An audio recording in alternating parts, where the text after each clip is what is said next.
જી હું doctor Priyank Patel, Christ college Rajkot. જી 3 દિવસ માટે અલગ અલગ એક્ટિવિટીનું આયોજન કરવામાં આવી રહ્યું છે, જેના ભાગરૂપે આજે તારીખ 15 જાન્યુઆરીના રોજ સાયન્સ એક્સપોનું આયોજન છે, જેમાં સવારે 9 થી 3 વાગ્યા સુધી ગુજરાતભરમાંથી સ્કૂલ કોલેજના 700થી વધુ વિદ્યાર્થીઓ દ્વારા વિવિધ સાયન્ટિફિક મોડલનું પ્રદર્શન કરવામાં આવી રહ્યું છે. સાયન્ટિફિક એક્સપો જે છે કે જેમાં વિદ્યાર્થીઓ પોતાના પ્રતિભાને અને પોતાના જે સાયન્સના નોલેજ છે એમને પ્રદર્શન કરવા માટે વિવિધ મોડેલ તૈયાર કરીને લાવ્યા છે, જે એ લોકો રાજકોટવાસીઓ અને જુદી જુદી સ્કૂલ કોલેજના વિદ્યાર્થીઓને એ વિશે માહિતગાર કરશે. જી આ પ્રદર્શનની અંદર 2000 કરતાં પણ વધુ વિદ્યાર્થીઓ દ્વારા ભાગ લેવામાં આવી રહ્યો છે. અને Good morning, my name is Hil Mokani. I'm studying in class 9th. I am from Nachiketa schooling system. We have made a project named water rocket launcher. In this project there are 3 laws of Newton's which are of motion are applicated. આ બોટલમાં આપણે જ્યારે પાણીથી બોટલને 90 degree ઉપર રાખીશું અને જ્યારે પંપથી pressure આપીશું ત્યારે વોટરની અંદર પ્રેશર આવશે. અને આમાં 3 નિયમ, જેમ કે જેટલું આપણે પ્રેશર વધારે આપીશું એટલું જ આનું જે હાઇટ છે, જેમ કે બોટલ લોન્ચ થશે એ વધારે ઉપર જશે.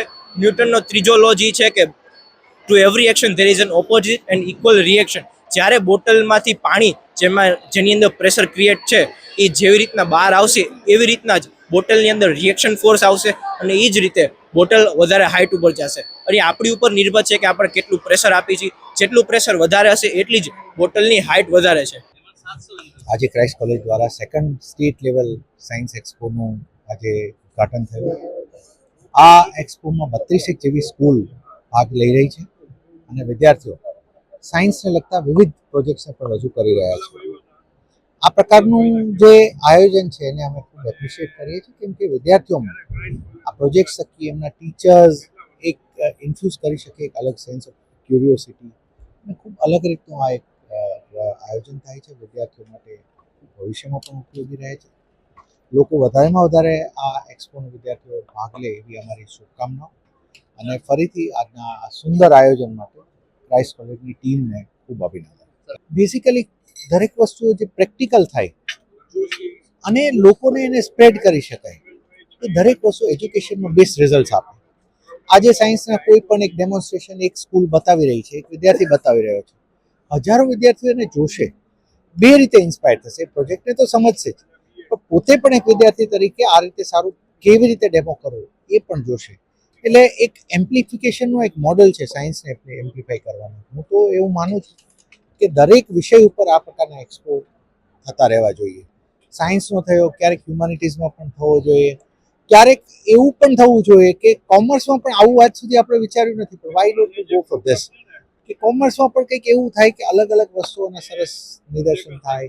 કોઈ એવા લોકો આવે જે address students about career, about accounting કે બધું એક નવીન વસ્તુ આવે, સારા નવા પ્રવાહની ચર્ચા થાય. આઈ એપ્રિશિએટ ધીસ. સર, રાજકોટના સ્ટુડન્ટ રહી ચૂક્યા છો અને વિદ્યાર્થીઓનું એજ્યુકેશન લેવલ વધી રહ્યું છે. આ રીતના જે રીતના આપ જોઈ રહ્યા છો, તો એ બાબતે બીજા વિદ્યાર્થીઓને શું કહેશો? બધા વિદ્યાર્થીઓને હું એટલો મેસેજ આપીશ કે મારા અનુભવે હું એવું જાણ્યું છે કે જે ભણવાનો સમય છે એ આખી લાઈફનો એજન્ડા સેટ કરવાનો સમય છે.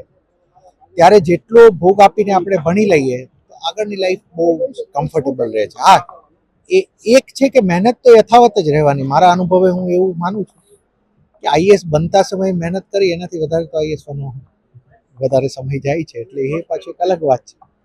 પરંતુ આ એક સમય છે કે આપણી લાઈફનો એજન્ડા સેટ થાય છે. This train should not be missed. એક એક દિવસ જે આપણો સ્ટુડન્ટ તરીકેનું છે મેક્સિમમ યુટિલાઇઝેશન થવું જોઈએ. સમય આપણો એટલો મહત્વનો છે કે એનું કોઈ પણ પ્રકારનું વેસ્ટેજ, ખાસ કરીને આ મોબાઈલ, સોશિયલ મીડિયા, એમાં તો સહેજ પણ ના થવું જોઈએ બિનજરૂરી.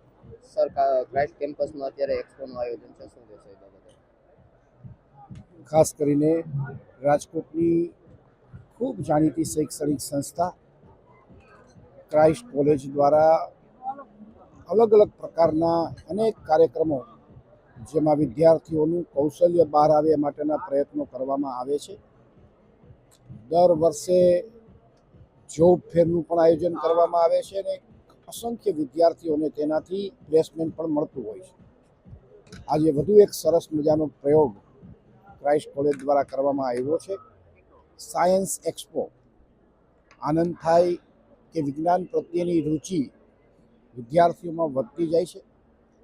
આપણા મિસાઇલ મેન તરીકે જેમને આપણે ઓળખતા હતા એ અબ્દુલ કલામ એપીજે અબ્દુલ કલામ દ્વારા આ ક્રાઇસ્ટ કોલેજનું ઉદ્ઘાટન કરવામાં આવ્યું હતું અને એ કોલેજની અંદર સાયન્સ એક્સપો થાય એ આનંદ અને ગૌરવની વાત છે.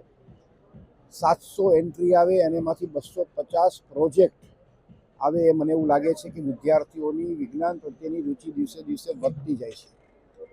એટલે આપણા માટે ખૂબ આનંદ અને ગૌરવની વાત છે. ખાસ કરીને ક્રાઇસ્ટ કોલેજના ફાધરને અને એમના તમામ સ્ટાફને ખૂબ ખૂબ અભિનંદન આપું છું, ધન્યવાદ આપું છું અને આવા પ્રયોગો થતા રહે એ માટેની વિનંતી.